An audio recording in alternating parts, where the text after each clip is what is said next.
Gold, trusted gold buyers. మీరు తాకట్టు పెట్టిన బంగారాన్ని విడిపించి ఈ రోజు ఉన్న మార్కెట్ ధరకు కొనబడను. ప్రధానంగా చొరబాటుదారులు ఏ రాష్ట్రాల్లో అయితే ఎక్కువగా ఉన్నారో ఆ రాష్ట్రాల నుంచే ప్రతిస్పందన ఎందుకు వస్తుంది? అందులోనూ పర్టికులర్గా వెస్ట్ బెంగాల్లో సీఎం మమతా బెనర్జీ దీన్నెందుకని తీవ్ర స్థాయిలో అపోజ్ చేస్తున్నారు.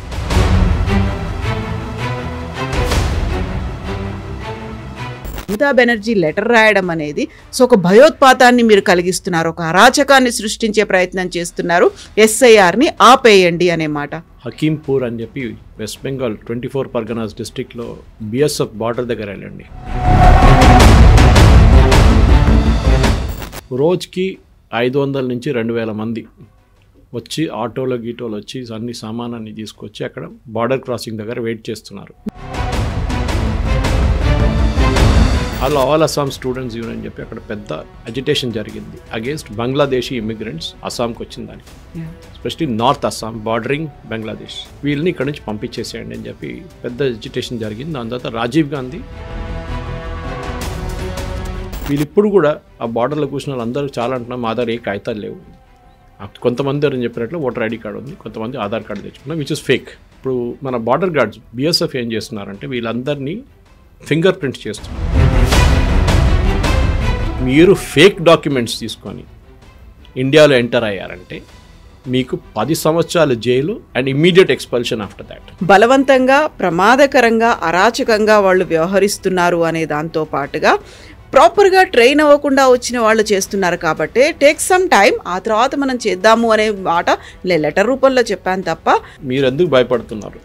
యూపీ ముఖ్యమంత్రి భయపడతలేరు. యూపీలో కూడా ఎస్ఐఆర్ నడుస్తుంది కదా, ఇండియాస్ బిగ్గెస్ట్ స్టేట్. ఆ స్టేట్ భయపడలేదు.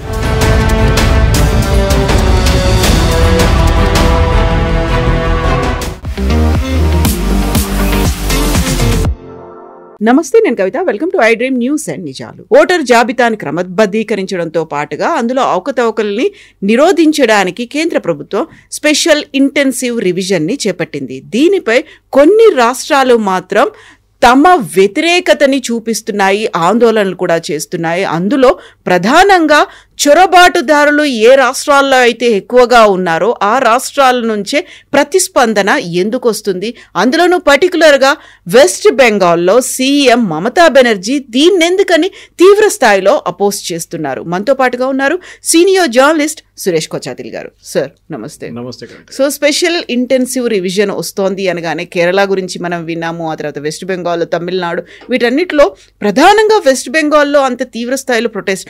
అందులో కూడా స్వయంగా సీఎంఏ లెటర్ రాయడం, మమతా బెనర్జీ లెటర్ రాయడం అనేది ఒక భయోత్పాతాన్ని మీరు కలిగిస్తున్నారు, ఒక అరాచకాన్ని సృష్టించే ప్రయత్నం చేస్తున్నారు, ఎస్ఐఆర్ని ఆపేయండి అనే మాట.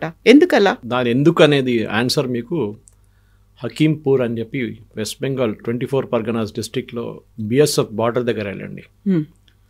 లాస్ట్ 3 రోజుల నుంచి అక్కడ హిందీ ఛానల్ వాళ్ళు చాలా మటుకు, ఈవెన్ ఇంగ్లీష్ ఛానల్స్ అక్కడ వెళ్ళి న్యూస్ కవర్ చేస్తున్నారు.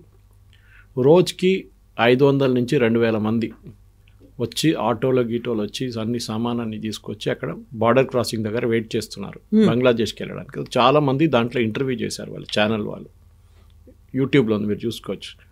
అందరు ఏమంటున్నారంటే మేము కొంతమంది 5 సంవత్సరాల ముందు, కొంతమంది 6 సంవత్సరాల ముందు, కొంతమంది 10 సంవత్సరాల ముందు, ఒక మేదీ హసన్ అని ఒకడు వాడితే 22 సంవత్సరాల ముందు వచ్చారంట బంగ్లాదేశ్ నుంచి. ఏజెంట్లకి డబ్బులు ఇచ్చి రివర్ క్రాసింగ్స్ ఉంటుంది వాళ్ళ దగ్గర, అక్కడ ఈ బార్డర్ ఫెన్సింగ్ ఉండదు. రాత్రిపూట అక్కడి నుంచి 5,000, 10,000 ఇచ్చే ఏజెంట్లకి తెచ్చుకొని ఇండియా వైపు వచ్చారు. బంగ్లాదేశ్ నుంచి వెస్ట్ బెంగాల్ క్రాస్ ఓవర్ చేసి దాని తర్వాత 24 పర్గనాస్, మాల్డా, ముర్షిదాబాద్ ఈ ఏరియాస్లోనే మ్యాక్సిమం పాపులేషన్ ఉంది. వీళ్ళు అక్కడ సెటిల్ అయిపోయారు. దాని తర్వాత కొంతమంది దాంట్లో ఓటర్ ఐడి కార్డులు, ఆధార్ కార్డులు అన్నీ తెచ్చుకున్నారు. అక్కడ ఆధార్ వెస్ట్ బెంగాల్ 20 రూపాయలకి మీకు వచ్చేస్తుంది ఆధార్ కార్డు. నిజంగా ఆధార్ కార్డు కాదు, నాట్ ద రియల్ వన్. అది వీళ్ళకి తెలియదు. వీళ్ళేమనుకుంటారో అది రియల్ ఆధార్ కార్డు అనుకుంటాడు. వాళ్ళకి ఏదో ఒక 16 నంబర్లు కొట్టేసి ఇచ్చేస్తాడు, ఫోటో పెట్టేసి ప్రింట్అవుట్ ఇచ్చేసి ఇచ్చేస్తాడు. వీళ్ళు అదే తీసుకొని తిరుగుతారు. కానీ దాంతో కూడా వీరు ఓటర్ ఐడి తయారు చేసుకుని, ఇది సిపిఎం టైం నుంచి మొదలైంది. వెస్ట్ బెంగాల్లో జ్యోతి బసు గారు ముఖ్యమంత్రి ఉన్న టైం నుంచే, ఎందుకంటే 65, 71 దాని తర్వాత జరిగిన ఘటనల తర్వాత కూడా వెస్ట్ బెంగాల్కి అస్సాం వైపు చాలామంది వెస్ట్ బెంగాల్ బంగ్లాదేశ్ నుంచి వచ్చారు ఇటువైపు.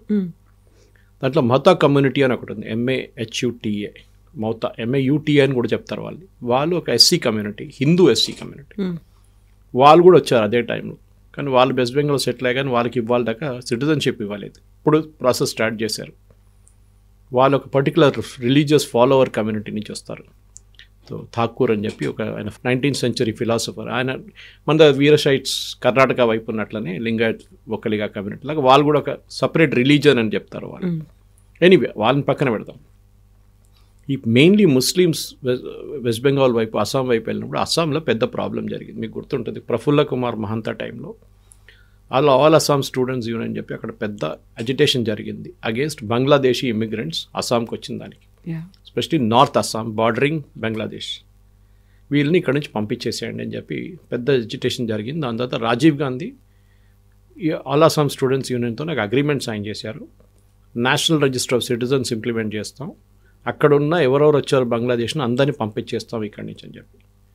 కానీ రాజీవ్ గాంధీ చేయలేకపోయారు, ఎందుకంటే అందరికి తెలిసిందే షాబాను కేసులోనే బ్యాక్అవుట్ చేసిన రాజీవ్ గాంధీ ఇదేం చేస్తారు, ఇది కూడా చేయలేదు. కొంతమందిని అక్కడిక్కడ పంపించారు, కానీ 24 డిస్ట్రిక్ట్ల అసెంబ్లీ కాన్స్టిట్యున్సీలో ఇప్పుడు కూడా బంగ్లాదేశ్ నుంచి వచ్చిన ముస్లిం సెటిల్ అయి సిటిజన్షిప్ కూడా వచ్చేసింది వాళ్ళకు. తరుణ్ గొగోయ్ టైం నుంచి దానికి ముందున్న కాంగ్రెస్ ముఖ్యమంత్రులందరూ వీళ్ళకి సిటిజన్షిప్ ఇచ్చేశారు, విచ్ ఈజ్ ఇల్లీగల్. ఇప్పుడు అక్కడ అదే ఏరియాలో ఒక పార్టీ ఉంది, AIUDF అని చెప్పి, బద్రుద్దీన్ అజ్మల్. ఆయన మినిమం వాళ్ళకు ఒక 10-15 సీట్లు వస్తుంది ఆ ఏరియా నుంచి. మన కిషన్గంజ్ లాగా, కిషన్గంజ్ టువర్డ్స్ బీహార్ మీరు వినుంటారు, అక్కడ AIM కాంగ్రెస్ అందరు అక్కడి నుంచి గెలుస్తారు సీట్లు. అక్కడ కూడా ఇదే వెస్ట్ బెంగాల్ నుంచి బార్డరింగ్ అది. అక్కడ కిషన్గంజ్లో 60% మంది ముస్లిమ్స్ పాపులేషన్. ఒక 40 సంవత్సరాల ముందు 10% కూడా లేకుండే. కంప్లీట్గా మైగ్రేషన్ జరిగింది. వెస్ట్ బెంగాల్లో మీరు అనలైజ్ చేస్తే కొన్ని డిస్ట్రిక్ట్లో మన యూజువల్ ఏంటంటే ఒక సెన్సస్ నుంచి నెక్స్ట్ సెన్సస్కి వెళ్ళేటప్పుడు ఒక 10 to 15% గ్రోత్ ఉంటుంది పాపులేషన్. కొన్ని డిస్ట్రిక్ట్లు ఎక్కువ ఉంటుంది, కొన్ని తక్కువ ఉంటుంది. ఫర్ ఎగ్జాంపుల్ కేరళలో మిగతా అన్ని డిస్ట్రిక్ట్లో నెగటివ్ ఉంటే Malappuram district and to certain extent Malappuram పక్కన ఉన్న కాసర్గోడ్ వైపు ఉన్న డిస్ట్రిక్ట్లో పాపులేషన్ ఎక్కువ ఉంది, ముస్లిం ఏరియా అది. అక్కడ population is almost double that of rest of Kerala growth wise. అంటే కేరళలో మొత్తం పిల్లలు 1.5 పుట్టినట్టే మలప్పురం సైడ్ 3.5 నుంచి 4, అంటే 4 children per family. ఇక్కడేమో 1 children per family, లేకుంటే మ్యాక్సిమం 2. సో వాళ్ళ పాపులేషన్ పెరుగుతూనే పోతుంది. అది వాళ్ళ స్ట్రాటజీ. వెస్ట్ బెంగాల్ ఏం జరిగిందంటే వీళ్ళందరూ వచ్చి సెటిల్ అయినప్పుడు అక్కడ వీళ్ళు చెప్పినట్లు ఆధార్ కార్డు ఇదన్నీ ఆ టైం నుంచి, అప్పుడు ఆధార్ లేకుండే వెస్ట్ బెంగాల్ జ్యోతిబాసు టైంలో, కానీ ration card the primary identification mode ఆ టైంలో అది తెచ్చుకున్నారు. దాని తర్వాత ఓటర్ ఐడి కార్డు అన్నీ తెచ్చుకున్నారు. వీళ్ళు ఇప్పుడు కూడా ఆ బార్డర్లో కూర్చున్న వాళ్ళందరూ చాలా అంటున్నాం మా ఆధార్ ఏ కాగితాలు లేవు. కొంతమంది అని చెప్పినట్లు ఓటర్ ఐడి కార్డు ఉంది, కొంతమంది ఆధార్ కార్డు తెచ్చుకున్నారు, విచ్ ఇస్ ఫేక్. ఇప్పుడు మన బార్డర్ గార్డ్స్ BSF ఏం చేస్తున్నారంటే వీళ్ళందరినీ ఫింగర్ ప్రింట్స్ చేస్తున్నారు. దానికి 2 కారణాలు ఉన్నాయి. ఒకటి, వీళ్ళు ఏమైనా క్రైమ్ కమిట్ చేసిండా ఇండియాలో ఎక్కడైనా, నేషనల్ క్రైమ్ డేటాబేస్లో వేస్తే తెలిసిపోతుంది వీళ్ళ దాంట్లో ఎవరైనా దొంగతనమో మర్డరో ఏదైనా చేసి ఇక్కడి నుంచి పారిపోవడానికి ట్రై చేస్తున్నారు. అది కూడా ఉండొచ్చు ఈ పాపులేషన్లో. రెండోది, ఈ 10 ఫింగర్ ప్రింట్స్ పెడితే ఐరిస్ స్కాన్ చేస్తే మీకు ఒరిజినల్ UIDA డేటాబేస్తో మ్యాచ్ చేసుకోవచ్చు. దాంట్లో కూడా ఒరిజినల్ ఆధార్ కార్డు ఇవ్వడం తీసుకున్నాను తెలిసిపోతుంది. ఇప్పుడు దీనికి 2-3 సెంటర్స్ ఉన్నాయి వెస్ట్ బెంగాల్లో, ఈ ఆధార్ కార్డు తయారు చేసే సెంటర్స్. అక్కడ 2-3 సార్లు NIA వాళ్ళు రేడ్ చేశారు, చాలామందిని అరెస్ట్ చేశారు, కానీ మళ్ళీ నడుస్తుంది, ఎందుకంటే స్టేట్ గవర్నమెంట్ సపోర్ట్ ఉంది వాళ్ళకి. ఇదే లింకు మీకు కేరళలో కనిపిస్తుంది. కేరళలో పెరుంబావూర్ అని చెప్పి ఒక టౌన్ ఉంది, ఫుల్ ఆఫ్ బెంగాలీస్. అక్కడ ఆల్మోస్ట్ 100% బెంగాలీస్ అని చెప్పారు, మలయాళీ చాలా తక్కువ. అంటే లేబరర్స్ వీళ్ళందరూ పనిచేయడానికి వచ్చారు అక్కడ. అక్కడి నుంచి మీరు బెంగాల్కి వెళ్ళే ట్రైన్లో లేకుంటే ఉత్తరప్రదేశ్ వైపు వెళ్ళే ట్రైన్ ఫుల్ ఉంటుంది ఎప్పుడైనా డైలీ. ఆ ప్లేస్లో కూడా చాలామంది ఫేక్ ఆధార్ కార్డుతో దొరికారు, రోహింగ్యాస్ దొరికారు అక్కడ NIAకి చాలామంది. కానీ రోహింగ్యాస్కి అడ్వాంటేజ్ ఏంటంటే వీళ్ళకి national human rights commission UNHRC వాళ్ళు కార్డ్స్ ఇస్తారు, రెఫ్యూజీ కార్డ్స్. అది వాడుకొని వీళ్ళు ఇండియాలో ఉండొచ్చు, కానీ స్పెసిఫైడ్ ప్లేస్ అన్ని ప్లేసెస్లో వెళ్ళలేరు. లాంగ్ స్టోరీ షార్ట్ ఏమైందంటే ఈ పర్టికులర్ దాంట్లో ఈ బంగ్లాదేశ్ వాళ్ళని అందరినీ ఇప్పుడు SAR మొదలుగానే పారిపోతున్నారు. దానికి 2-3 కారణాలు ఉన్నాయి. ఒకటి, వీళ్ళకి భయం ఏంటంటే ఫారినర్స్ అండ్ ఇమిగ్రేషన్ యాక్ట్ అని 2025లో చట్టం మార్చారు గవర్నమెంట్ ఆఫ్ ఇండియా. 4-5 పాత చట్టాలు తీసుకొని కంబైన్ చేసి ఒకటే చట్టం తీసుకొచ్చారు. దాంట్లో ఏమన్నారంటే 2 మెయిన్ పాయింట్స్, అంతా అన్నీ చెప్పక్కర్లేదు మనం. 2 మెయిన్ పాయింట్స్ అంటే if you are caught without a passport or a visa in India, మీకు 5 సంవత్సరాలు జైలు, 5 లక్షల రూపాయలు ఫైన్. అంటే మీ భారతదేశంలో మీరు ఎక్కడి నుంచైనా ఎంటర్ అయినప్పుడు మీ దగ్గర పాస్పోర్ట్ వీసా లేకుండా మీరు ఎంటర్ అయ్యారంటే మీకు 5 లక్షల జుర్మానా, 5 సంవత్సరాలు జైలు. రెండవది, మీరు ఫేక్ డాక్యుమెంట్స్ తీసుకొని ఇండియాలో ఎంటర్ అయ్యారంటే మీకు 10 సంవత్సరాలు jail and immediate expulsion after that. భారతదేశం పంపించేస్తారు ఎక్కడైనా కానివ్వండి. ఇప్పుడు మనం రోహింగ్యాలు తీసుకెళ్ళి అండమాన్స్ వైపు నుంచి వాళ్ళకి ఐలాండ్ మీద వెళ్ళి పడేసాం వాళ్ళందరినీ, చాలామంది బోట్లో తీసుకెళ్ళి. దాని పెద్ద గొడవ జరిగింది సుప్రీంకోర్టులో. ఈ లాయర్లు కాలిన్ గొన్సాల్విస్, ప్రశాంత్ భూషణ్ వీళ్ళందరూ వెళ్ళి హ్యూమన్ రైట్స్ ఎక్కడ పోయింది అది ఇది అని చెప్తే సుప్రీంకోర్టు చెప్పాడు, ఏం మన సిటిజన్స్ కాదు, we are not a dharamshala to take everybody. ఇదే కేసు జార్ఖండ్లో జరిగింది. జార్ఖండ్లో బంగ్లాదేశ్లో వచ్చి చాలామంది సెటిల్ చేసినప్పుడు అక్కడ జార్ఖండ్ హైకోర్టు 6 నెలల ముందు, you can Google it, you will get it, Jharkhand high court, Jharkhand police, Jharkhand DGP and Jharkhand గవర్నమెంట్కి ఆర్డర్ ఇచ్చారు, ఇంతమంది వచ్చి ఇక్కడ సెటిల్ అవుతున్నారు, this is a tribal state Jharkhand, మీరు అక్కడ వచ్చిన వాళ్ళని అందరినీ ఐడెంటిఫై చేసి పంపించండి. వీళ్ళు ఏం చేస్తున్నారంటే బంగ్లాదేశ్ ముస్లిమ్స్ వచ్చి లోకల్ ట్రైబల్స్ని పెళ్లి చేసుకుంటున్నారు, అమ్మాయిని డబ్బులు ఇచ్చి దాన్ని ఇచ్చి పెళ్లి చేసుకొని పిల్లల్ని కన్వర్ట్ చేయట్లేదు, పిల్లల్ని వైఫ్ని అట్లనే ట్రైబల్ స్టేటస్ ఉంచుకొని వీరు ఆ ట్రైబల్ స్టేటస్ తీసుకుంటున్నారు హస్బెండ్ అని చెప్పేసి. ఆ నాపాలని చెప్పి జార్ఖండ్ హైకోర్టు ఇచ్చిన ఒక నిర్ణయం ఉంది. It is there in the, you can go to the Google and search. కానీ ఇప్పుడు జరుగుతుంది ఏంటంటే వీళ్ళు ఎందుకు పారిపోతున్నారు, ఈ చట్టాలు భయపడి పారిపోతున్నారు, ఎందుకంటే వీళ్ళ దగ్గర కాగితాలు లేవు.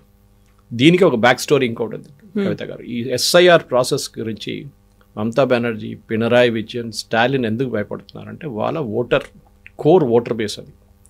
ఇప్పుడు నా దగ్గర ఒక డీటెయిల్డ్ ఆర్టికల్ ఒకటి ఉంది which was done by a very professional foundation. వాళ్ళు ఏం చేశారంటే డెమోగ్రఫిక్ రీకన్స్ట్రక్షన్ ఎక్సర్సైజ్ అని చెప్పి ఒక ఎక్సర్సైజ్ చేశారు. 2002లో ఉన్న ఎస్ఐఆర్ జరిగినప్పుడు, లాస్ట్ ఎస్ఐఆర్ జరిగింది వెస్ట్ బెంగాల్లో, ఆ డేటా తీసుకున్నారు. ఓకే, ఆ డేటా తీసుకొని దాంట్లో ఎంతమంది ఏ ఏజ్ గ్రూప్లో ఉన్నారని అనలైజ్ చేశారు. ఓకే, అనలైజ్ చేసి దాన్ని ఎక్స్ట్రాపోలేట్ చేసి దాంట్లో ఎంతమంది 2024 దాకా సర్వైవ్ చేసి ఉంటారని. ఫర్ ఎగ్జాంపుల్ దాంట్లో ఏజ్ గ్రూప్ మీరు 55 to 67 తీసుకోండి, వాళ్ళ సర్వైవల్ రేట్ చాలా తక్కువ ఉంటుంది. న్యాచురల్లీ వాళ్ళు 2002 నుంచి 23 సంవత్సరాల తర్వాత వాళ్ళు ఉండరు, they will cross 100 also. So probabilities less. కానీ 18 to 27 ఏజ్ గ్రూప్లో వాళ్ళ సర్వైవలిటీ చాలా ఎక్కువ ఉంటుంది, 96% ఉంటుంది. ఇక్కడ దే విల్ క్రాస్ మ్యాక్సిమం వాళ్ళు 40-45కి వచ్చేస్తారు అంతే. సో వాళ్ళ సర్వైవల్ ఎక్కువ ఉంటుంది. సో వీళ్ళు ఎక్స్ట్రాపోలేట్ చేసి అప్పుడు తీసిన ఫిగర్ ప్రకారం వెస్ట్ బెంగాల్లో టోటల్ ఓటింగ్ పాపులేషన్ 2002లో ఉండేది 3.74. I have the figures with me. 3.74 voters in 2004. దాని తర్వాత సర్వైవర్స్ ఇన్ 2024 తీసుకొచ్చారు.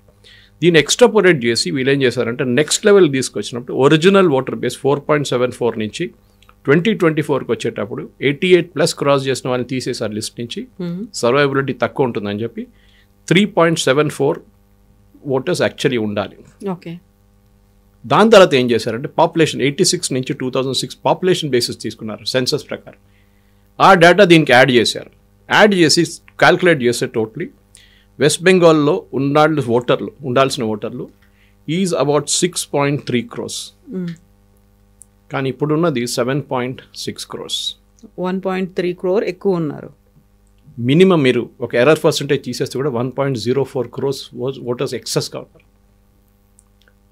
ఈ ముర్షిదాబాద్, మాల్డా 24 పర్గనాస్లో పాపులేషన్ నార్మల్ ఇండియన్ పాపులేషన్ కన్నా 200% పెరిగింది. ఎట్లా పెరిగిందండి?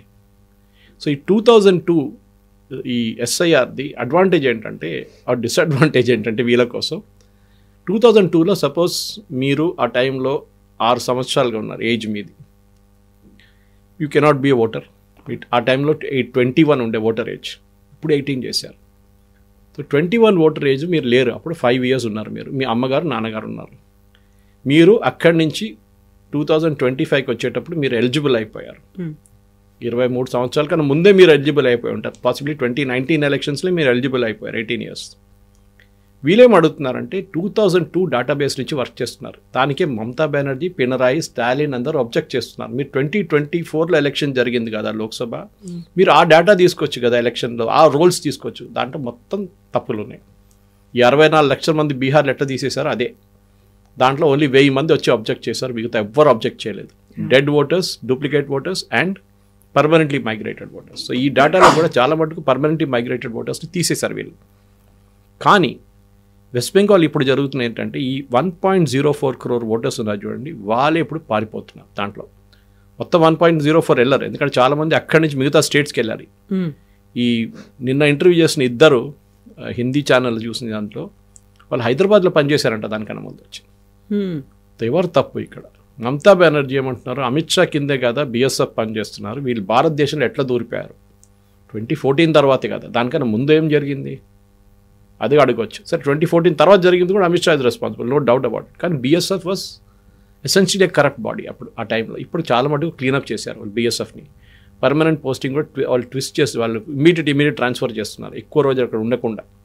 డబ్బులు తీసుకొని మనుషుల్ని ఇక్కడ రానియడం లేదు. క్యాటిల్ స్మగ్లింగ్ చాలా నడుస్తుంది. ఆంధ్ర, తెలంగాణ నుంచి ఆవులు తీసుకొని వెస్ట్ బెంగాల్లో స్మగిల్ చేసి బంగ్లాదేశ్ పంపిస్తుండే వాళ్ళు. చాలా వీడియోలు చూసుంటాం దాన్ని. సో ఈ ప్రసక్తి ఏం జరిగిందంటే వీళ్ళు బంగ్లాదేశ్కి ఎందుకు పారిపోతున్నా అంటే ఈ ఎక్స్ప్లెనేషన్ దీనికి ఉంది. మమతా బెనర్జీ ఏమంటున్నారు, ఆపేయమంటున్నారు. మీరు చెప్పారు కదా, ఆపేసేయాలి అర్జెంటుగా. 29 మంది సూసైడ్ చేసుకున్నారంట బిఎల్ఓలు. ఎందుకు ఆత్మహత్య చేసుకున్నారో ఎవరికి తెలియదు, ఆ ఫిగర్స్ కరెక్ట్ అని ఎవరికి తెలియదు. ఎవరో 2-3 ఆత్మహత్య చేసుకుంటే వాళ్ళు ఎలక్షన్లో 1000 ఫామ్లు డిస్ట్రిబ్యూట్ చేయాలి. మ్యాక్సిమం 1200 ఫామ్లు ఒక బిఎల్ఓకి ఉంటుంది, ఒక బూత్ది. ఆ ఫామ్లు మళ్ళీ రిటర్న్ తీసుకొని ఒక సెంటర్కి ఇస్తే వాళ్ళు స్కానింగ్ చేసుకొని వాళ్ళు అప్లోడ్ చేసేస్తారు, ఎంట్రీ ఇంకా కూడా చేస్తారు. ఇంతే పని. కానీ వాళ్ళ దగ్గర 2002 డేటాబేస్ ఉంటుంది. సో వాళ్ళు ఏమి వచ్చి అడుగుతారంటే మీ దగ్గర, సరే కవిత గారు మీరు ఆ టైంలో మీరు కాదు, ఇంకా I'm just taking an example, ఆ టైంలో 3 years ఉన్నారు. ఇప్పుడు 2025లో you would have become 22 + 3 25 years old. మీకు ఆ టైంలో ఓటర్ ఐడి కార్డు లేకుండే, ఇప్పుడు మీకు ఉంది. కానీ మేము అంగీకరించట్లేదు ఇప్పుడు voter ID card, we're not taking into account. మీ అమ్మగారు నాన్నగారు ఉన్నారు కదా, వాళ్ళ పేర్లు ఏంటి? ఈ పేరు వాళ్ళు ఎక్కడ ఉండేవాళ్ళు? బహుశా ఎక్కడో హైదరాబాద్ ఏదో ప్లేస్, నాకు గుర్తులేదు. నో ప్రాబ్లం, వాళ్ళ పేర్లు ఉన్నాయి కదా. ఎస్, డేటాబేస్ క్లిక్ చేయగానే వాళ్ళ పేర్లు వచ్చేస్తుంది. ఆ పేర్లలో వాళ్ళ కాన్స్టిట్యున్సీ పేరు వచ్చేస్తుంది. అక్కడి నుంచి బహుశా మారుంటారు, కొత్త ఇంటికి వచ్చి ఉంటారు, ఏదైనా చేసి ఉంటారు ఇల్లు తీసుకుని. ఆ డేటాబేస్లో మా అమ్మగారు మొన్న కేరళ నుంచి పంపించారు నాకు. 2002 డేటాబేస్లో ఆమె పేరు ఉంది. ఆమె ఓటర్ ఐడి కార్డు కూడా ఇచ్చింది నాకు, పంపించింది. Young photo, maybe the photo was taken when she was 50 or something. Now మేము అమ్మగారు అది లాస్ట్ 2002 రివిజన్ జరిగినప్పుడు she must have been some 62 or something. Now she is 84 మా అమ్మగారు. సో అక్కడ చూస్తే సర్ప్రైజింగ్లీ నా పేరు ఉంది అక్కడ, మా సిస్టర్ పేరు ఉంది, మా బ్రదర్ పేరు కూడా ఉంది. మా సిస్టర్ ముందు అలైన్లో ఉంటుండే, now she is back in Kerala with my mother and family. మా బ్రదర్ ఏమో ఒమాన్లో ఉంటారు, నేనేమో హైదరాబాద్లో ఉంటాను. మనందరూ బయట, ఐఎమ్ హియర్ ఫ్రమ్ 65. మా బ్రదర్ ఏమో లాస్ట్ 22 years నుంచి ఒమాన్లో ఉన్నారు. మా సిస్టర్ కూడా చాలా సంవత్సరాలు బయట ఉండి మళ్ళీ తిరిగి వచ్చింది. ఎట్లా వచ్చింది ఆ డేటాబేస్లో? ఏం జరిగిందంటే వీళ్ళు రేషన్ కార్డు ఏదో తీసుకొని ఆ డేటా దాంట్లో ఎక్స్ట్రాపోలేట్ చేసేసారు ఓటర్ కోసం. నా పేరు మీద ఎవడో ఓటు వేస్తుంటాడు అక్కడ లాస్ట్ 22 yearsలో. మా సిస్టర్ పేరు మీద వేస్తుంటాడు, మా బ్రదర్ పేరు మీద వేస్తుంటాడు vote. So I told my sister very clearly, remove my name from the roll. నేను అక్కడ లేను. మా brother, because is an ordinary resident of Kerala, he can participate in it. మా సిస్టర్ ఈజ్ నా permanently settled in Kerala, she can take it, no problem. ఇప్పుడు ఏం జరుగుతుందంటే మా అమ్మగారు రేషన్ కార్డులో doesn't have the 3 alphabets in front. ఇప్పుడు మీ ఐడి కార్డు చూడండి, ఎపిక్ కార్డులో FDY, KCR ఏదో ఉంటుంది ఒకటి, first 3 alphabets will be there. AHT ఏదో ఉంటుంది, అది లేదు, ఓన్లీ న్యూమరల్స్ అదే. అప్పుడు నాకు డౌట్ వచ్చింది, మంది ఏంటి న్యూమరల్స్ ఒకటే అని చెప్పి మళ్ళీ ఎలక్షన్ కమిషన్ వెబ్సైట్కి వెళ్ళి చెక్ చేస్తే ఆ టైంలో న్యూమరల్స్ లేకుండే, న్యూమరల్స్ ఒకటే ఉండే, ఆల్ఫాబెట్స్ లేకుండే. ఫైన్. కానీ ఎలక్షన్ కమిషన్ వాళ్ళ దగ్గర, BLO దగ్గర డేటాబేస్ ఉంది. వాళ్ళు ఎందుకు చెక్ చేస్తున్నారంటే, ఇప్పుడు కవిత వచ్చి చెప్తున్నారు నేనున్నాను, కానీ మా అమ్మగారు నాన్నగారి పేరు నాకు పేరే గుర్తులేదు, వాళ్ళు ఎక్కడున్నా నాకు గుర్తులేదు. ఏం గుర్తులేదు అంటే, మీ కార్డు ఉంది కదా మీ దగ్గర? ఉంది. దాంట్లో మీ అమ్మగారు నాన్నగారి పేరు ఉంది కదా. మళ్ళీ మీరు ఇప్పుడు అన్నారు కదా మీ నాన్నగారి పేరు తెలియదని చెప్పి, అదెట్లా? మీద డ్రైవింగ్ లైసెన్స్ ఉందా? ఉందండి. దాంట్లో ఉందా మీ నాన్నగారి పేరు? ఉందండి. అదెట్లా వచ్చింది? That means you are lying. ఈ బంగ్లాదేశ్ వాళ్ళ దగ్గర ఈ 2002 డాక్యుమెంట్ లేదు. వాళ్ళ అమ్మ దగ్గర బంగ్లాదేశ్లో ఉన్నారు, కొంతమంది వాళ్ళు తోడే ఉన్నారు. దే నెవర్ ఎగ్జిస్టెడ్ ఇన్ 2002 డేటాబేస్లో. దాన్ని భయపడి పారిపోతున్నారు వీళ్ళు. Because they get caught, easily పట్టుకుంటారు వాళ్ళని. పట్టుకుంటే ఇమిగ్రేషన్ అండ్ సర్వీస్లో ఇప్పుడు అది కొత్త చట్టం ప్రకారం వాళ్ళని జైల్లో వేసేస్తారు. అది భయపడి వీళ్ళు పారిపోతున్నారు. డైలీ ఒక 6 to 7 మేజర్ చెక్ పాయింట్స్లో, బిఎస్ఎఫ్ చెక్ పాయింట్స్లో బంగ్లాదేశ్ వైపు ఉన్నది 2000 నుంచి 5000 మంది పారిపోతున్నారు. దీనికే మమతా బెనర్జీ ఇంత పెద్ద లొల్లి చేస్తుంది. ఎందుకంటే దోస్ ఆర్ హర్ ఓటర్స్. దాంట్లో ఒకడు క్లియర్గా చెప్తున్నాడు, వాడు ఓటర్ బేస్ ఉంది, బంగ్లాదేశ్ వైపు వెళ్తున్నాడు, అక్కడ బార్డర్లో కూర్చున్నారు బిఎస్ఎఫ్ క్యాంప్లో. వాడంటే నేను 3 సార్లు ఓటేశాను, 2 అసెంబ్లీ ఎలక్షన్కి, ఒక లోక్సభ ఎలక్షన్కి నేను ఓట్లు వేసాను అంటాడు. ఆలోచించండి, మన దేశంలో వచ్చి. దాంట్లో చాలామంది మహిళలు అక్కడ ఒక ఏదో లక్ష్మీ కార్డు ఉంది ఒకటి, అంటే మన దగ్గర కూడా ఉమెన్కి 2000 రూపాయలు 3000 రూపాయలు అట్లాంటి ఒక స్కీమ్ అక్కడ కూడా ఉంది ఈమెది, మమతా బెనర్జీ. ఆ స్కీమ్ అవైల్ చేసుకున్నారు వాళ్ళు, రేషన్ తీసుకుంటున్నారు. మన దేశంలో వచ్చి ఇల్లీగల్ ఏలియన్స్గా వచ్చి మన దేశంలో మన ట్యాక్స్ పేర్ డబ్బులు తీసుకొని మన ఫెసిలిటీస్ ఎంజాయ్ చేస్తున్నారు. ఇన్ని రోజులు ఓటు ఒక పార్టీకి వేస్తున్నారు. అది పట్టుబడ్డారు. Now they are fleeing, they are no choice. దానికోసం మమతా బెనర్జీ ఆపమంటుంది. ఎందుకంటే మళ్ళీ ఆపితే వాళ్ళు మళ్ళీ రిటర్న్ వచ్చేస్తారు, వాళ్ళకి రిలీఫ్ ఉంటుంది. No, election commission said no. సుప్రీంకోర్టులో ఇవాళ ఒక కేసు వచ్చింది కేరళది. అది కూడా కేరళ ఇనిషియల్ పినరాయి విజయన్ చాలా పెద్ద ఎక్స్క్యూజ్ అని చెప్పారంటే, అక్కడ ముసలోల్ని తీసేస్తున్నారు, పేదోల్ని తీసేస్తున్నారు. Same dialogue, Bihar dialogue. ముస్లిమ్స్ని తీసేస్తున్నారు, దళితుల్ని తీసేస్తున్నారు, బీహార్ లాగానే. కానీ సుప్రీంకోర్టులో పిటిషన్ వేసినప్పుడు కేరళలో లోకల్ బాడీ ఎలక్షన్స్ జరుగుతుంది, దాని తర్వాత చేసుకోండి ఎస్ఐఆర్. పాట మార్చేస్తారు. It came for hearing today, 26కి పోస్ట్పోన్ చేసి ఎలక్షన్ కమిషన్కి నోటీస్ ఇష్యూ చేశారు.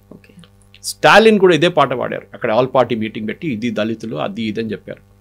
స్టాలిన్ పిటిషన్ ఏమేశాడు సుప్రీంకోర్టులో, ఇప్పుడు నవంబర్ డిసెంబర్లో వరదలు వస్తాయి, చాలా వర్షాలు ఉంటుంది, so we have to be prepared for this. Collectors busy ఉంటారు, అందరు బిజీ ఉంటారు, ఇప్పుడు ఎస్ఐఆర్ చేయకూడదు. దాని తర్వాత క్రిస్మస్ వస్తుంది, దాని తర్వాత పొంగల్ వస్తుంది, ఇప్పుడు ఎస్ఐఆర్ చేయకూడదు. వీళ్ళందరూ ఎక్స్క్యూజ్ ఇదే. ఈ ఇల్లీగల్గా ఉన్న వాళ్ళు అందరూ పట్టుబడతారు. మార్క్ మై వర్డ్స్ కవిత గారు, వెస్ట్ బెంగాల్ డేటా ప్రకారం as of I have right now 20% మందే వాళ్ళ ఫామ్స్ రిటర్న్ చేశారు. ఫిలప్ చేసిన ఫామ్స్ ఇంకా టైం ఉందిలే, December 4th దాకా ఉంది. కానీ ఇవాళ పొద్దున అంటే నిన్న రాత్రి దాకా ఉన్న ఫామ్స్లో డిజిటైజ్ ఫామ్స్ అంట, అంటే ఫిలప్ చేసిన ఫామ్ని స్కాన్ చేస్తారు. నేను చెప్పాను చూడండి, ఆ స్కాన్ చేసిన దాంట్లో only about 20% he's come back, మిగతా రాలేదు. ఇంకా ఎక్కడ పోతుందో తెలియదు. నా అంచనా ప్రకారం ఇదే 1.4 crores 1.3 crores మంది, అక్కడ 64 అంటే దాన్ని ఆల్మోస్ట్ ఒక 60% ఎక్కువ 70% ఎక్కువ బెంగాల్లో పడుతుంది. 100%. అది వర్ ఆల్ ఫేక్ ఓటర్స్. ఈ ఫేక్ ఓటర్స్ కోసం ఇంత ఏడుస్తున్నారు వీళ్ళు. ఎందుకంటే వీళ్ళ డేటాబేస్ అది, చనిపోయిన వాళ్ళు వచ్చి ఓటేస్తారు మన దేశంలో, డూప్లికేట్ వాళ్ళు వచ్చి ఓటేస్తారు, ఇంకా మిగతా ఇక్కడెక్కడ మైగ్రేటెడ్ పర్మనెంట్లో వాళ్ళ కార్డులు కూడా ఉంచుకొని వాళ్ళ పేరు మీద కూడా ఓటేస్తారు. ఇది అక్కడ జరుగుతున్న రెగ్యులర్ థింగ్. దాన్ని ఎలక్షన్ కమిషన్ ఆపారు. బీజేపీ ఇంత కష్టపడి కూడా అక్కడ వెస్ట్ బెంగాల్లో లాస్ట్ అసెంబ్లీ ఎలక్షన్లో 60 సీట్లు గెలుచుకున్నారు. ఇప్పుడు 65 ఎమ్మెల్యేలు ఉన్నారు వాళ్ళకి. కాంగ్రెస్కి 0. CPM which ruled Bengal for 30 odd years 0. Not a single MLA. ఆలోచన. These two are fighting as an alliance. Congress CPM కేరళలో కొట్టుకుంటున్నారు, ఇక్కడ వచ్చి అలయన్స్గా పోటీ చేస్తున్నారు. That is the most ironical part of it.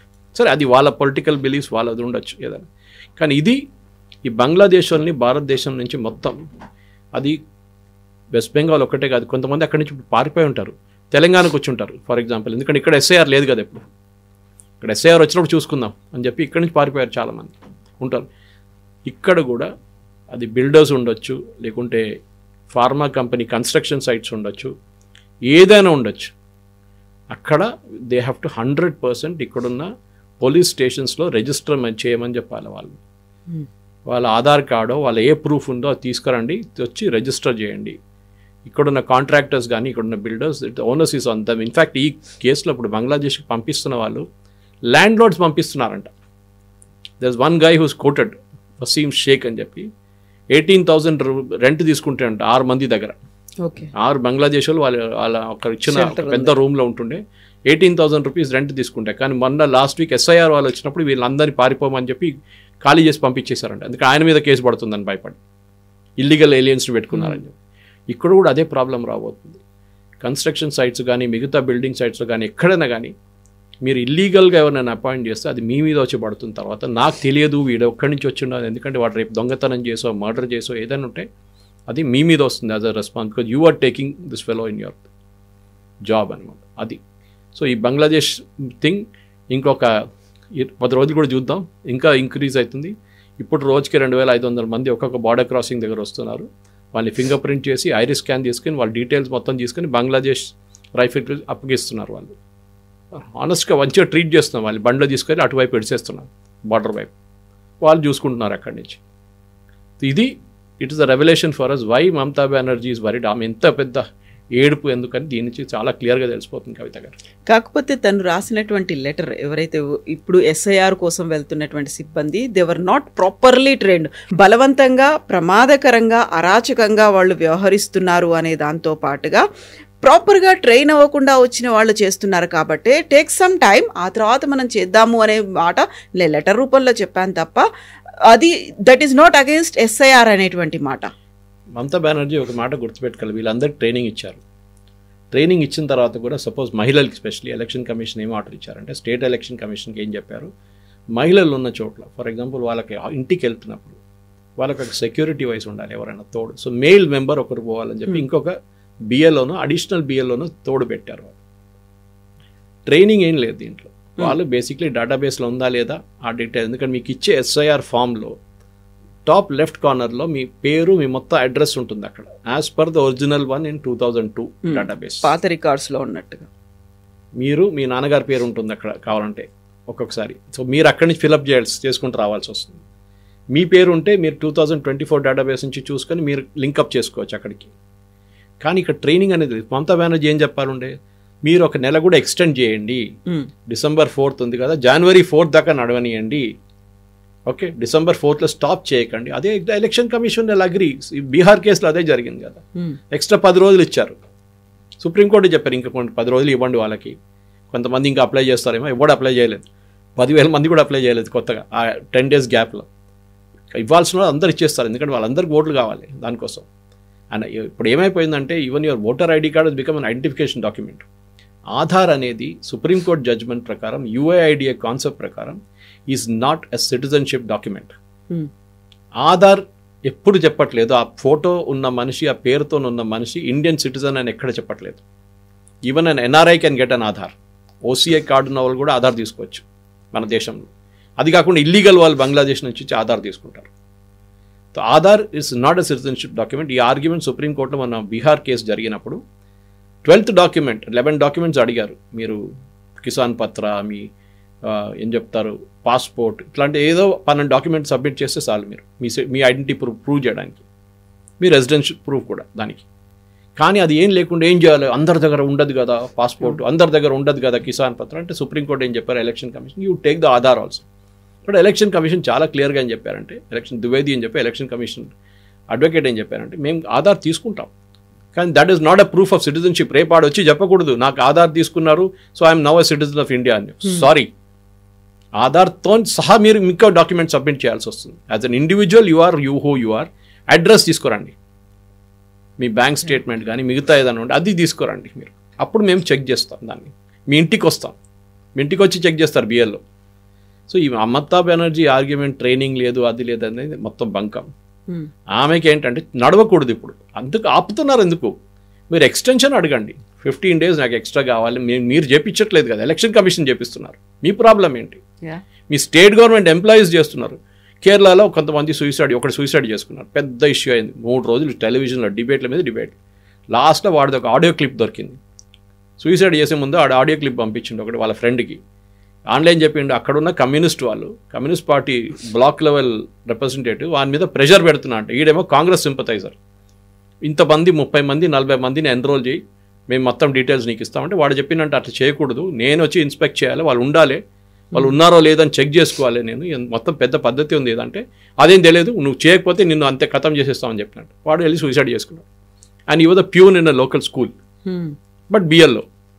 ఆలోచించండి, ఇట్లాంటి ప్రెషర్ పెట్టి ఎన్నో కారణాలు సూసైడ్ చేస్తారు. వర్క్ ప్రెషర్ అంట, నాకు అర్థం కాదు కవిత గారు, మీరు నేను రోజుకి 9, 10, 11 గంటలు పనిచేస్తాం మనం. వర్క్ ప్రెషర్ అని మన అందరికి ఉందండి, ఎవరికి లేదు వర్క్ ప్రెషర్, అందరికి ఉంది. All our employees have got work pressure. కానీ వర్క్ ప్రెషర్ ఒక 1200 ఫామ్లు 30 రోజుల్లో డిస్ట్రిబ్యూట్ చేసి ఫిలప్ చేసి తీసుకోవడానికి మీకు ఎంత టైం పడుతుంది? యూ డివైడ్ 1200 by 30, మీకు 40 పర్ డే. 40 ఫామ్స్ని మీరు ముందు డిస్ట్రిబ్యూట్ చేయాలి, తర్వాత కలెక్ట్ చేయాలి. డిస్ట్రిబ్యూషన్ ఫాస్ట్ అయిపోతుంది, కలెక్షనే ప్రాబ్లం ఉంటుంది కొంచెం. దానికి తర్వాత టైం ఇవ్వచ్చు, కొంచెం గ్రేస్ పీరియడ్ ఇస్తారు. తర్వాత సూసైడ్ చేయడానికి ఏముందంటే దానికి ప్రొటెస్ట్. తమిళనాడులో మేము పని చేయం, ఇప్పుడు ఏమంటున్నారు, మాకు జీతం ఎక్కువ కావాలంటున్నారు తమిళ. ఏది, you're already a government employee, ఈ పని చేయడానికి జీతం ఎక్స్ట్రా కావాలంట. ఆలోచించండి. ఎనీవే, దట్ స్టేట్ గవర్నమెంట్ ఏదో ఇచ్చారు, వాళ్ళ అలవెన్స్ ఎక్స్ట్రా ఇచ్చారు.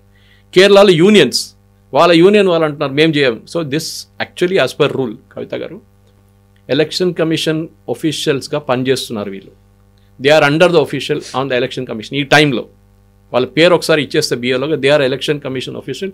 వాళ్ళు పని చేయకపోతే criminal action including suspension can be given. అది ఎలక్షన్ కమిషన్ డైరెక్ట్గా ఇస్తారు. మీకు గుర్తుంటుంది, ఎలక్షన్ టైంలో పోలీస్ ఆఫీసర్స్ కూడా ఎలక్షన్ కమిషన్ కింద పనిచేస్తారు ఆ టైంలో, డీజీపీ లెవెల్ నుంచి. ఇది కూడా అంతే. సో చాలా మంచి ఎక్సర్సైజ్ జరగనియండి. నేను దీనికన్నా ముందు కూడా చాలా ఛానల్స్ చెప్పాను, మన ఛానల్ కూడా చెప్పుంటాను బహుశా. మన దగ్గర ఉన్న 90 కోట్ల మంది ఓటర్స్, 100 కోట్ల మంది ఓటర్స్లో మినిమం 10% to 12% తగ్గిపోతుంది. వీళ్ళందరూ ఫేక్ ఓటర్స్. అది బంగ్లాదేశ్ నుంచి వచ్చిండో, మయన్మార్ నుంచి వచ్చిండో, శ్రీలంక నుంచి వచ్చిండో, నేపాల్ నుంచి వచ్చిండో మనకు తెలియదు. కానీ ఇల్లీగల్ ఎంట్రన్స్ ఇక్కడ ఉండకూడదు. This is a spin off జరిగిందన్నమాట. వీళ్ళందరూ ఎన్ఆర్సీ అంటారు చూడండి, ఇది ఎన్ఆర్సీ. యాక్చువల్లీ ఇదే భయపడుతున్నారు. ఓవైసీ చెప్తూనే ఉంటాడు చూడండి, ఇది ఎస్ఐఆర్ కాదు ఎన్ఆర్సీ చేస్తున్నారని. Indirectly is correct. ఎందుకంటే దీంట్లో భయపడి పారిపోతున్నారు. అప్పుడు ఎన్ఆర్సీ పనిచేస్తుంది అన్నమాట అక్కడ. ఎవ్రీ కంట్రీ, కవిత గారు, ఎవ్రీ కంట్రీ, లోకంలో మోస్ట్ ఆఫ్ ద కంట్రీస్లో ఒక రిజిస్టర్ ఉంటుంది. It's called national register of citizens. Suresh ఒక నంబర్, కొచ్చాట్లు కవిత గారికి ఒక నంబర్ ఉంటుంది. మన దగ్గర Aadhaar is serving as that. కానీ it is not a citizenship document. మన దగ్గర సుప్రీంకోర్టు ఎన్నోసార్లు చెప్పారు, did an NRC, get an NRC and get it done. అస్సాంలో జరుగుతున్న ఎన్ఆర్సీ ఇప్పుడు లాస్ట్ 3 సంవత్సరాల నుంచి is being done under the supreme court jurisdiction, under supervision. ఎందుకంటే అక్కడ అది ఒరిజినల్ అగ్రిమెంట్ ప్రకారం, ఆసుతోని రాజీవ్ గాంధీతో చేసిన అగ్రిమెంట్ ప్రకారం అక్కడ ఆల్రెడీ నడుస్తుంది.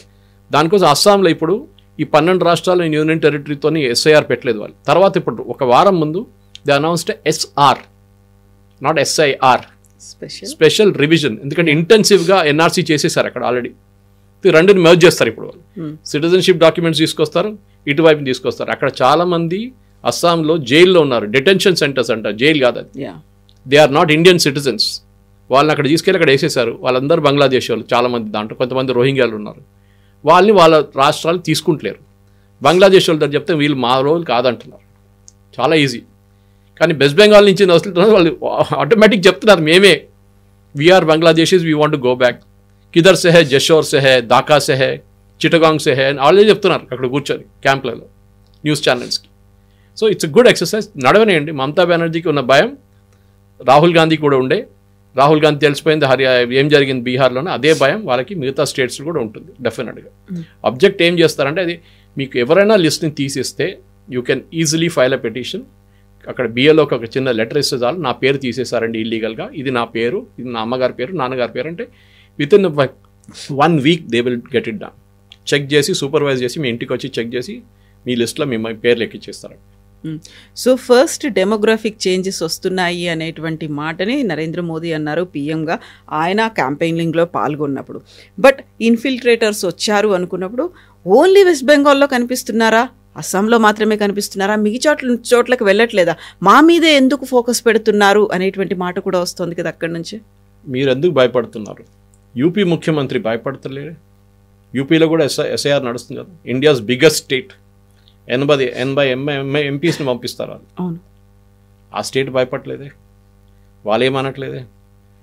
ఇక్కడ మిగతా రాష్ట్రాలు కూడా నడుస్తుంది కదా, యూనియన్ టెరిటరీస్ నడుస్తుంది కదా, గుజరాత్లో నడుస్తుంది కదా, వాళ్ళకి ఎవ్వరికి ప్రాబ్లం లేదు. గుజరాత్లో కాంగ్రెస్ లీడర్స్ ఏడవట్లేదు కదా, యూపీలో అఖిలేష్ యాదవ్ ఏడవట్లేదు కదా. మీకెందుకు ప్రాబ్లం వస్తుంది? మీరెందుకు భయపడుతున్నారు? ఆ ఇంగ్లీష్లో అంటారు గిల్టీ ఫీలింగ్. అది ఆమెకు తెలిసిపోయింది, నేను ఈ ఓటర్ని అన్నీ తీసేస్తే రేపు నాకు ఉంటుందో లేదో నాకు తెలియదు. పోయినసారి 65 సీట్లు వచ్చిన బీజేపీ ఈసారి మెజారిటీ వస్తుందని ఆమెకు భయం ఉంది. బీహార్లో జరిగింది అదే కదా, మీరు చూసారు కదా, బీహార్ అనాలిసిస్ చూస్తే ఎక్కడెక్కడ ఫేక్ ఓటర్స్ తీసేశారో అక్కడంతా బీజేపీ గెలిచారు. కిషన్గంజ్ లాంటి ప్లేస్లో చాలా తక్కువ మంది ఫేక్ ఓటర్స్ని తీశారు. ఎందుకంటే అక్కడ ఆల్రెడీ వాళ్ళు ఫేక్ అక్వైర్ చేసుకున్నారు, వాళ్ళు సిటిజన్షిప్ అక్వైర్ చేసుకున్నారు, వాళ్ళు ఆధార్ కార్డులు అక్వైర్ చేసుకుని సిటిజన్స్ అయిపోయారు లాస్ట్ 30 సంవత్సరాల్లో. అక్కడ ఏఐఎంఎం కాంగ్రెస్ గెలిచింది. This is the difference. ఇది సైంటిఫిక్గా ప్రూవ్ చేయొచ్చు. ఆల్రెడీ చాలా మటు న్యూస్ పేపర్స్లో వచ్చింది క్లియర్గా. వీళ్ళేమంటారు, మీరు తీసేశారుగా దానికోసం మీరు గెలిచారు. కాదు, తీసేసినప్పుడు మీకు అబ్జెక్షన్కి మీకు టైం ఇచ్చాను. ఇంతమంది పేర్లు తీసేశారు, వాళ్ళ పేర్లతో సహా రండి అంటే రాలేదు. ఎవరు ఒక్క పార్టీ కూడా రాలేదు. సుప్రీంకోర్టు అడిగారు కాంగ్రెస్ అభిషేక్ మను సింఘ్వి దగ్గర, ఎందుకు మీ పార్టీ ఎందుకు రావట్లేదు, why are you not filing an objection? No answer. So Mamata Banerjee హిందీలో అంటారు డర్ అచ్చా హై అంటారు, వెరీ గుడ్. ఆమె కొంచెం భయపడాల్సిందే.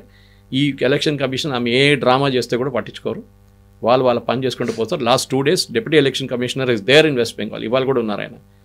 మొత్తం సూపర్వైజ్ చేసి డైలీ రాత్రి డేటా అప్డేట్ చేస్తున్నారు కవిత గారు. నేను డైలీ రాత్రి అది అప్డేట్ చేసి నా ఫేస్బుక్లో పెడతాను.